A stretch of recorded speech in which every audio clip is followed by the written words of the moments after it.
all around the block for 3 days. Like, this is as big as it gets, despite the fact that it's also kind of normal, and that's an amazing thing about both the program and the fan base. And like I said, they've been up for hours.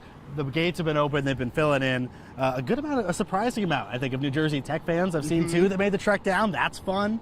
Yeah, but the COVID working from home kind of comes into your favor today. 2 o'clock game on a Friday. You tell the boss you're working from home. You go to the game, maybe bring your laptop, check your phone a couple times. But nonetheless, there will be a game today. Make sure your camera's off if there's a Zoom meeting, but I'll give it away. Always camera off. Caleb Bolden getting the start today against the Highlanders, the America East champs. NJIT, though, they won their conference in pretty weird fashion. Yeah, NJIT did not win a conference championship game to be here. They made a conference championship game. It was supposed to be played Sunday.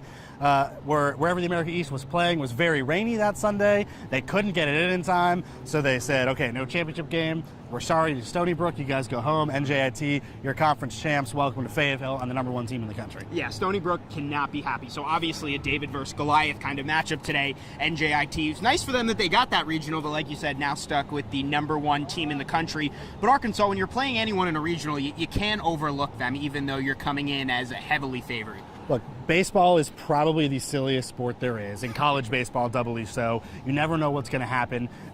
Dave Van Horn showing his hand a little bit in the sense that, it's Friday night, Patrick Wicklander's not on the mound.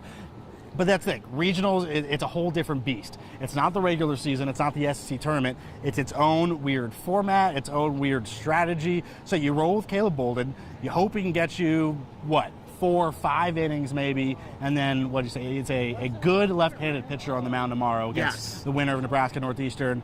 Probably means Patrick Wicklander, could mean Lyle Lockhart. Yeah, that's the matchup I think a lot of us are really looking forward to, DVH against his old squad tomorrow night, but that only does happen if Arkansas can knock off NJIT, and then of course a matchup that's probably a little bit closer tonight, Nebraska and Northeastern, but I think if we can get that matchup tomorrow, that's a premier game for this regional. Yeah, don't overlook Northeastern.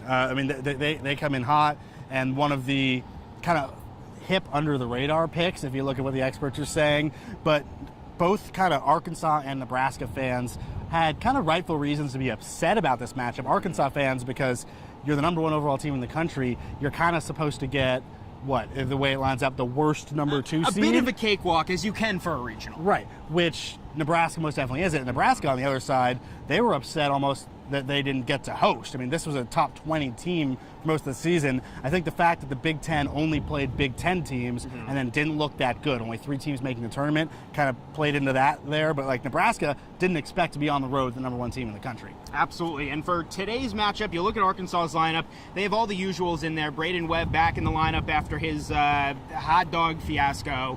Brady Slavens, though, not in the lineup, and as we said before, you're probably not going to see him this week. DVH said could pinch hit, but can't run to first, so that might not work too well. Right, I mean, best case scenario, a kind of Kirk Gibson-esque moment where he hobbles around the bases. Hopefully they don't need that today.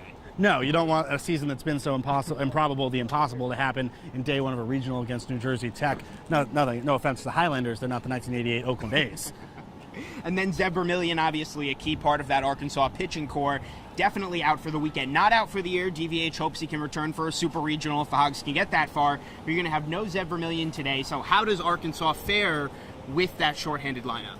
Well, again, it's only shorthanded in the sense that there are 2 less players there than you would have seen last weekend. It's still top to bottom on paper, one of the deepest kind of both pitching staffs and lineups in the country. I mean, when you can fill in a guy like Charlie Welch, who in 99% of schools would be their starting #1 catcher, he DHs and fills in for Casey Opitz, one of the best catchers in the country. Now that's an interesting kind of matchup to watch as well. The one thing that New Jersey Tech does better than almost anyone in the country is steal bases. They're they don't get caught, 91% of the time it's successful. That's not the case when teams try to run on Casey Opitz, so that almost kind of plays in Arkansas, into their hands here. New Jersey Tech's going to have to get creative. They're going to have to find some way to take down Goliath.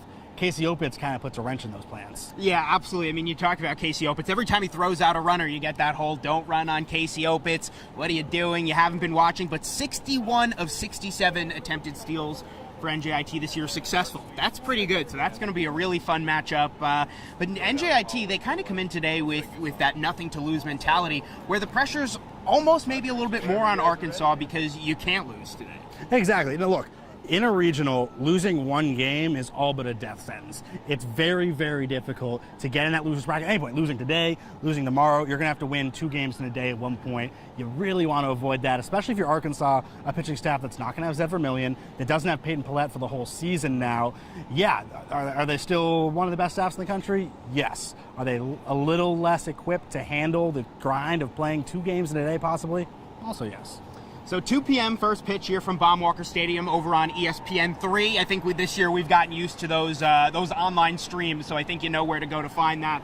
But after the game, we're going to have all your highlights and reaction as Game 1 of the regional, Arkansas and NJIT, as they look to get the regional started on a good note. Jacob Seus, Tyler Cass, with a lot more for you coming up later tonight.